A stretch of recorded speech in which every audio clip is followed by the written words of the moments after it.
Mafia families, encrypted message on a banknote, mysterious deaths, evidence contradicting the investigation's version, and a lot of money. Everything is intertwined in this most interesting case. Let's dive into the story of the disappearance of Charles Morgan.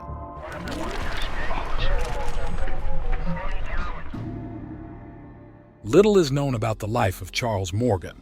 He was a wealthy middle-aged man from Arizona who owned his own business. Charles had a family, his wife Ruth and 2 daughters. On March 22, 1977, Charles took his daughters to school as usual and then disappeared without a trace. They began to look for the man, but it did not bring any results. 3 days later, at 2 o'clock in the morning, Charles's wife Ruth hears a soft knock on the back door. It was Charles. He was in very bad condition, covered with abrasions. His hands were tied with construction ties, and a ring from torn plastic handcuffs hung on the ankle of one of his legs. The man could not speak.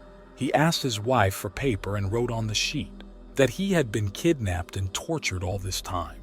He wrote that he was injected with a potent substance, and if the drug entered his esophagus, it would drive him crazy or even kill him.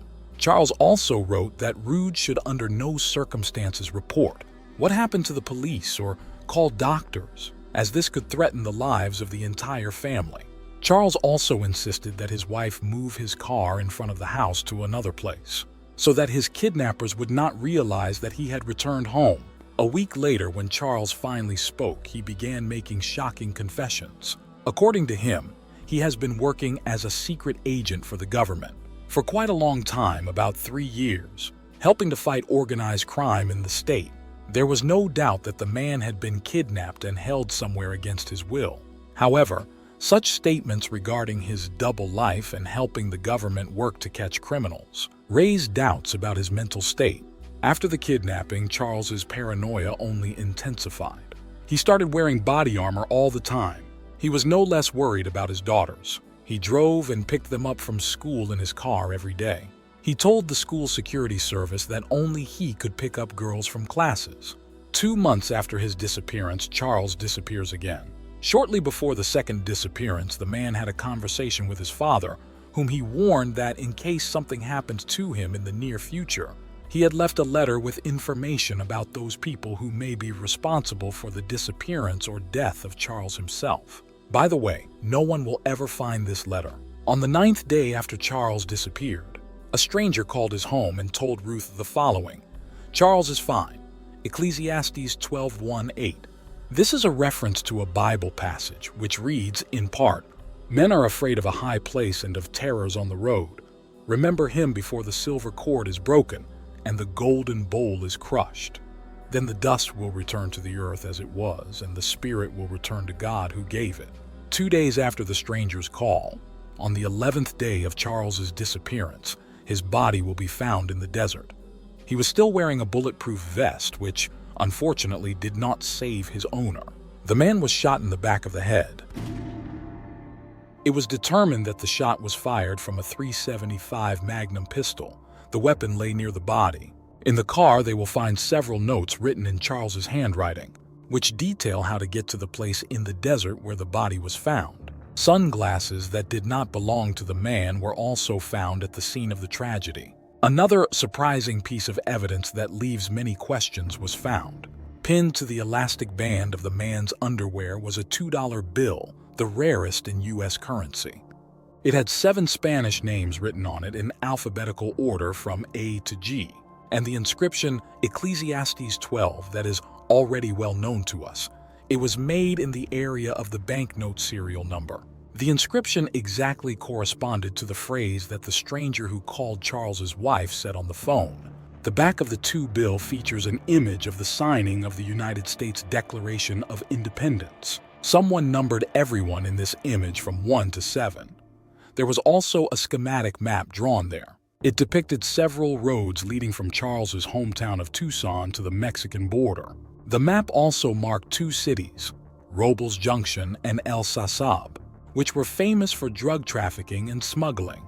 The investigation found that at the time of the discovery of the body, Charles had been dead for 12 hours.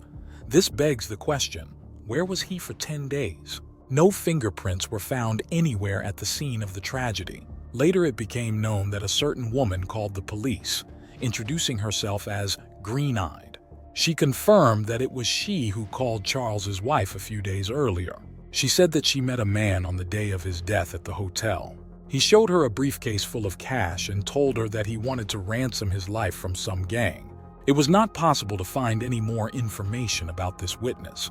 She was probably never found.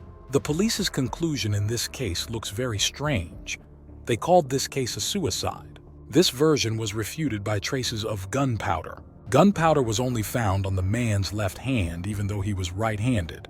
It all looked extremely strange. A man, worried about his life and the life of his family, wearing a bulletproof vest everywhere, drives tens of kilometers into the desert to shoot himself in the back of the head, leaving no traces. But the information received by the police was enough to recognize this case as suicide.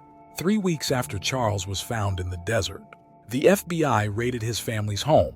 They turned the whole house over looking for what they called evidence, but found nothing. Charles's office and his car were searched, which, interestingly, at that moment was already included as evidence and was in the police parking lot. Subsequently, the FBI officially stated that it did not send its agents, and in general, their agency was never involved in this case. The famous reporter Don DeVera once took up this case and unearthed several interesting facts about the activities of Charles's company. It was assumed that Charles never worked for the government but was associated with organized crime.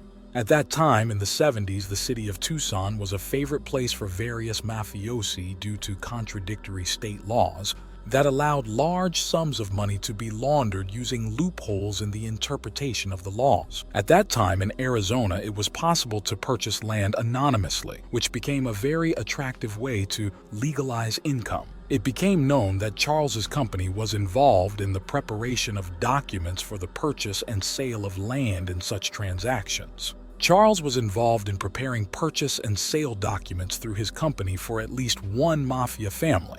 His company was used to purchase precious metals, gold and platinum. The investigation showed that there were no precious metals themselves. The money was passed through dummy accounts, thus being laundered. The reporter also learned that Charles carefully kept all documents about illegal transactions, and apparently it was them that the people posing as agents were looking for. According to one version, Charles wanted to ransom his life from a hitman hired to eliminate him by one of the mafia families. They agreed to meet, but the killer still killed the man, taking the money he brought. It is believed that Charles nevertheless worked for the government and left a code on the $2 bill for his handlers in the intelligence services. Charles's lawyer told investigators that he was the main witness in an investigation into organized crime activities in Tucson in those years. In 1990, journalist Doug Johnston is found dead in his car. The case was ruled a suicide, although no weapon was found. Interestingly, he worked across the street from Devereaux's office and drove an almost identical car. Don assumed that Doug was simply confused with him by the killers. In 1991, journalist Danny Casolaro was found dead in a hotel room. He wanted to share with Don the excavated documents on the Charles case, but did not have time. The case was also declared a suicide. This is what Charles's wife, Ruth Morgan, who died in 2006, said in an interview with journalists. He was killed. Someone put a gun to his head and fired. I may never know why, and I will probably never know who, but I know it was murder. Charles Morgan's case was closed as a suicide. What do you think about it? Could Charles Morgan have committed suicide under pressure? Or was he eliminated as a dangerous witness to illegal transactions? Write your versions in the comments. Thank you for your attention. Subscribe to the channel and click on the bell so as not to miss new videos.